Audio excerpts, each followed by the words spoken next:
हमारा लाइफ कोनो लाइफ नहीं है का? शादी कर लो, काम छोड़ दो। अरे बाप रे बाप, ये तो इसकी अम्मा की भी अम्मा है। Confidence is the belief in our ability to perform well in the face of challenges. It plays a role in so many forms of success. Professional success requires self-promotion.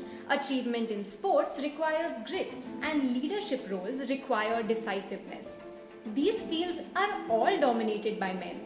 And across the globe, while women show equal competency to succeed, men show higher self-confidence than women.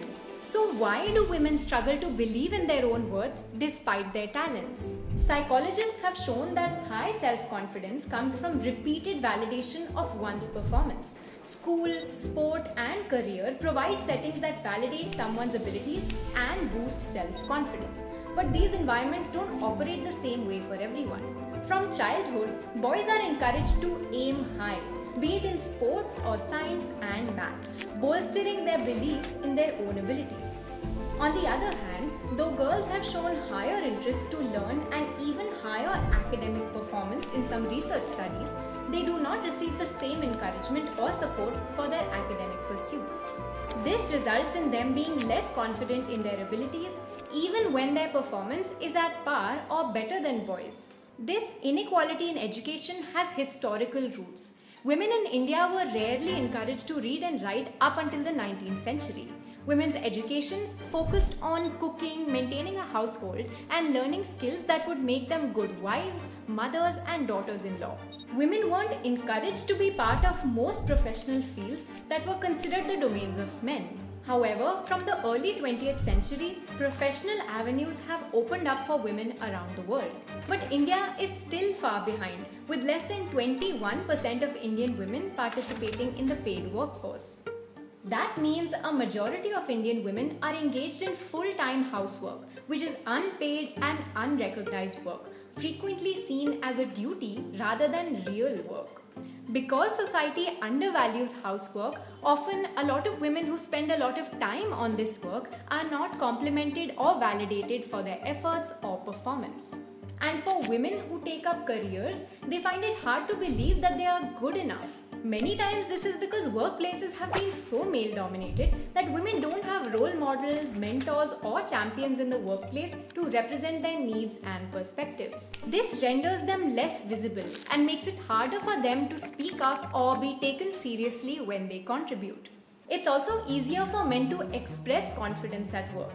Persuasive, vocal, and assertive men are viewed as leaders, but when women express self-assured behavior, they are viewed as bossy or shrill. One study found that men's workplace status rose after they expressed anger, but when women behaved the same way, they were seen as less competent. This all leads to a dangerous cycle, where women tend to attribute their success to others by saying things like, "I just got lucky," or "it was all thanks to my support system," which further undermines their own role in their achievements. On the other hand, studies have shown that men tend to attribute their success to their own hard work and diligence. But it's not only at the workplace that these biases play a negative role in shaping women's self-worth. When people have to operate in an environment where they feel marginalized, their confidence suffers. This is why the lack of confidence that many women feel has much more to do with the societal biases that they live in rather than with their own accomplishments. Since this problem is so deeply connected to the way in which gender roles in our society function, leaving women to build their own confidence is not the solution.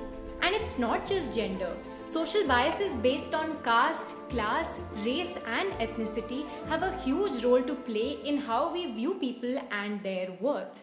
So maybe it's finally time to start viewing qualities like self-confidence, talent, and intelligence in perspective, to realize that they are not just about an individual, but influenced heavily by which individuals society does and does not allow to flourish.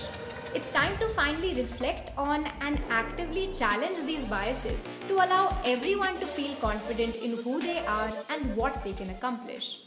That's it for the latest video in the Overthinking It series. If you enjoy overthinking with us, please don't forget to like, share, subscribe to the Swaddle, and don't forget to hit that bell icon so you stay updated.